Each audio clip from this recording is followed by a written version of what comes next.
Hey guys, it's Lord here. Today I'm with Fears. Say hello, Fears. Hey guys. We're here representing Interactive Productions, and today we're going to bring you a special treat. We're here with Whick and Insano, who are both members of Team Legacy. How have you guys been? Pretty good. Bit tired after today's lengthy match. Yeah, not too bad. A bit tired, but all is well. Alright, so we'll go straight into the interview. Whick, I gotta ask you, you guys are one of CG's oldest teams and get a lot of respect for it. What is it about your team that makes you be able to play at the top level for so long with such a consistent lineup? I think basically we just all enjoy sort of playing with each other. We've always sort of gone through every COD basically playing with each other. And just basically that trust of knowing that that person's got your back and sort of having all that success just makes you want to come back again with all the boys. Okay. Insano, how about letting our listeners know just how old the team is? Can you share a quick little team legacy history for us? Well, we started in 2007 as a Gears of War team, but I'll skip all of that and get on to the COD. Firstly, team we kind of came about in Modern Warfare 2, known as Dark-Sided.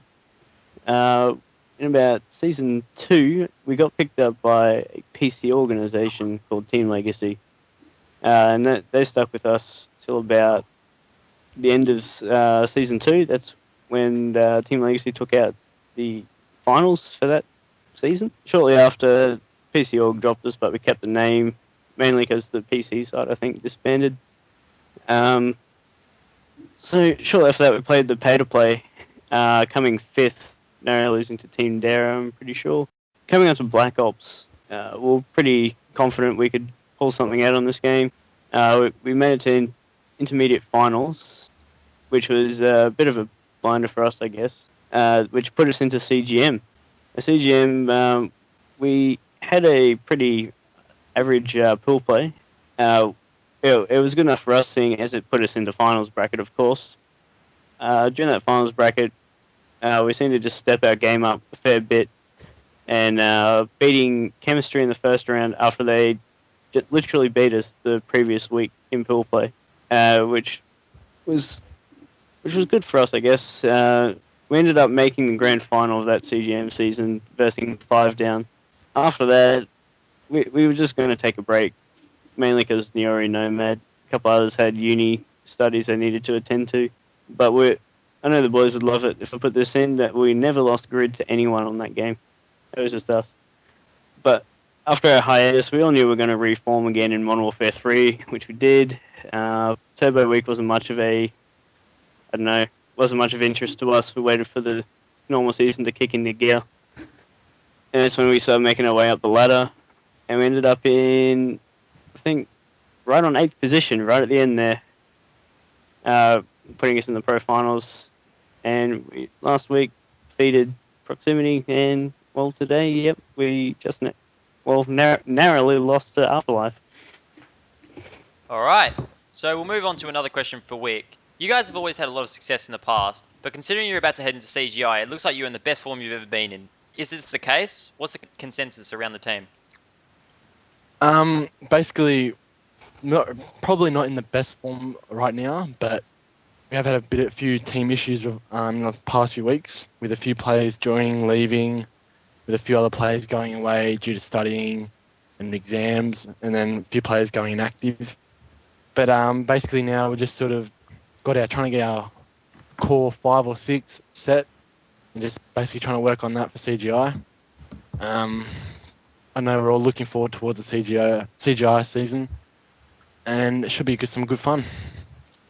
You've had a pretty rough season so far with some ups and downs. What have been some of the most intense matchups for you so far? Are there any standout games that are worth a mention? Yeah, ups and downs, pretty fair. As we said before, we've had some lineup issues. As for matches, we had a pretty rough game recently against, I think it was On-Call, when we narrowly lost on Arcaden. And not long before that, we went up against Impact with a lineup issue, and we ended up playing that 4v5. We were quite proud with the result, even though we went down in overtime. We just thought it was great going overtime in the 4v5.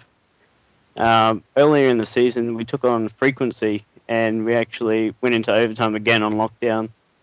We actually took that game 18-16, so that was a bit better. So we'll move on to you, Wick, again.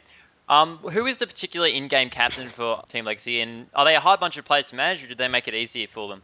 Like, what kind of leadership works for you guys? Because every team has a different type of style. Is yours like Nazi, or is it more open-ended? It's probably more open-ended. You know, we sort of once someone dies or something, they'll start watching other people and sort of discussing what they're doing wrong, sort of helping them out.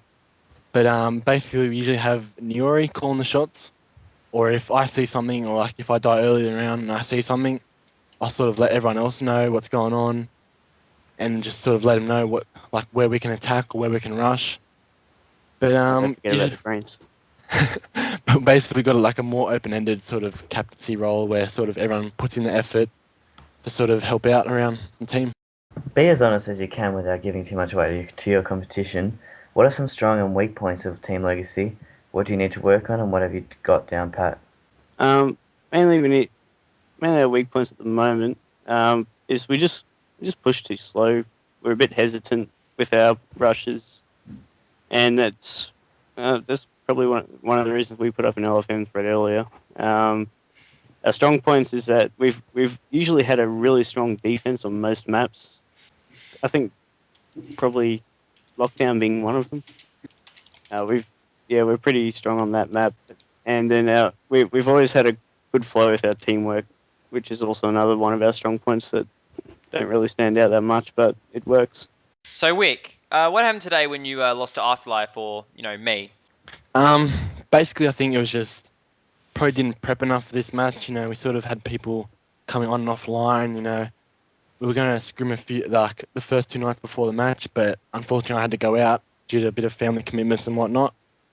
But basically, I think we're just a bit underprepared and just didn't expect the sort of play style that you guys played or Afterlife played, and you know, just sort of probably cost us in the end. And just probably our pushes with our rushes, etc. As Insano said before, not one of our strongest points, but also probably the maps that didn't really suit our playstyle either, with bootleg being a more predominantly rushing map on attack and defense.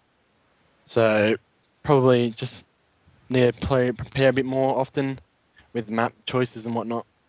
Were you hoping to place better than semi-finals in the finals? We could have hoped for a better result, as all teams would like to say. As we said before, coming into this round, these maps are pretty much our weakness, as we're not a strong rushing team. But that's how it goes, I guess. All right, so Wick, after the finals and how you've played recently, how do you think you'll compete against the top teams like Voxy, Mindfreak, and other teams like that?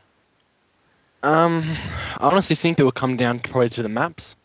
You know, obviously, if we get a map like Bootleg or something, it might suit their playstyle with Naked and Rapture and all that rushing in on us. Where if we get, say, a Lockdown or maybe Arcaden, we might be able to sort of put up a bit of a fight and just sort of work our way around just with our teamwork and whatnot, and due to our just straight knowledge of the map, which I think might help us out. Do you have a rival team? As in rival teams, I don't think we have a set rival team or anyone we have. I don't know. We've versed a few times. It's always been fun. I suppose if anyone's our rival team, it'd probably be Afterlife. Come up against them a couple of times. Have our ins and outs. But unfortunately, they had a bit of a smashing on us tonight. So So, Wick, do you guys have that guy that always jokes around and seems to muck around when the team needs to be taking things serious? I wouldn't say we really have like a person that mucks around with serious, but I'd say probably the team clan could be either Nuri or Resurrect.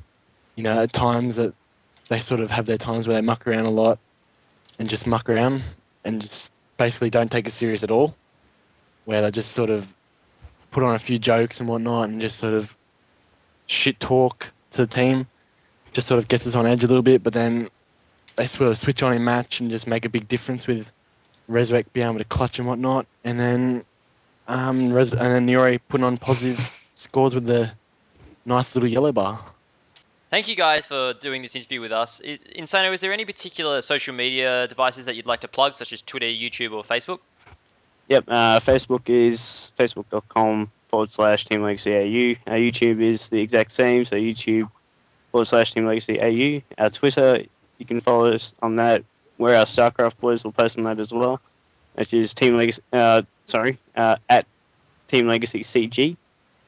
We also have our website up and running now, so that's a www.teamlegacyau.com. All right, thanks. Is there any last shout outs you'd like to make? I'd like to give a big shout out to Element Origin as our newly picked up sponsors. Wick, do you have anyone else? Obviously, a big thanks to Interactive Productions for everything you guys have done so far for us, getting us a bit of a rep out there and just representing us good. All right. Well, thank you for having this interview, Wick and Insano. We do look forward to doing these more again. And so for all those listeners out there, please make sure to keep tuned in because we will have more coming from multiple teams. Thanks for listening. And remember, Wick is bad.